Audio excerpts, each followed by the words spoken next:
خدا کی رحمتیں ہوں آپ پر سو بار مودودی، دعائیں دے رہی ہے جمعیت بیدار مودودی۔ بسم اللہ الرحمن الرحیم۔ ایک شخص نے مولانا مودودی رحمۃ اللہ علیہ سے یہ سوال کیا کہ میرے غیر شادی شدہ دوست نے کسی وقتی جذبے کے تحت ایک مرتبہ یہ کہہ دیا تھا کہ اگر میں فلاں اور سے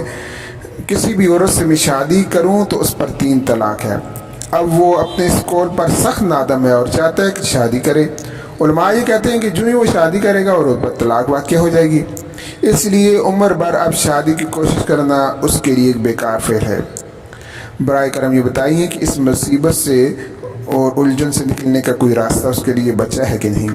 اس کی جواب میں مولانا مودودی رحمۃ اللہ علیہ نے فرمایا کہ بلا شبہ فقہائے حنفیہ کی رائے یہی ہے کہ ایسی صورت میں جس بھی عورت سے اس کا نکاح ہوگا اس پر طلاق وارد ہو جائے گی، لیکن تمام ائمہ و فقہاء کا اس بارے میں اتفاق نہیں ہے۔ امام شافعی رحمۃ اللہ علیہ اور امام احمد بن حنبل رحمۃ اللہ علیہ کی رائے یہی ہے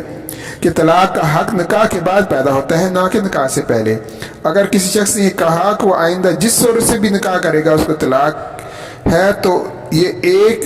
لغو اور غیر مؤثر بات ہے، اس سے کوئی قانونی حکم ثابت نہیں ہوتا۔ یہی رائے حضرت علی رضی اللہ تعالیٰ عنہ، حضرت معاذ بن جبل رضی اللہ تعالیٰ عنہ، حضرت جابر بن عبداللہ رضی اللہ تعالیٰ عنہ، حضرت ابن عباس رضی اللہ تعالیٰ عنہ، حضرت عائشہ رضی اللہ عنہ سے منقول ہے۔ اور اس رائے کی تائید اس سے حدیث سے ہوتی ہے کہ طلاق نہیں ہے مگر نکاح کے بعد۔ امام مالک رحمۃ اللہ علیہ کی رائے یہ ہے کہ اگر کسی خاص عورت یا خاص قبیلے یا خاص خاندان کی عورتوں کے بارے میں کوئی شخص ایسی بات کہے تب تو طلاق لازم ہو جائے گی، لیکن مطلقاً تمام عورتوں کے بارے میں یہ بات کہی جائے تو طلاق واقع نہ ہوگی، کیونکہ پہلی صورت میں تو یہ امکان باقی رہتا ہے کہ مرد اس عورت یا اس قبیلے کی عورت کے سوا دوسری عورتوں سے نکاح کر سکے، لیکن دوسری صورت میں ترک سنت کی کباعت لازم آتی ہے اور ایک حلال چیز کو اپنے اوپر حرام کر لینے کا بھی ہم معنی ہے، اس لیے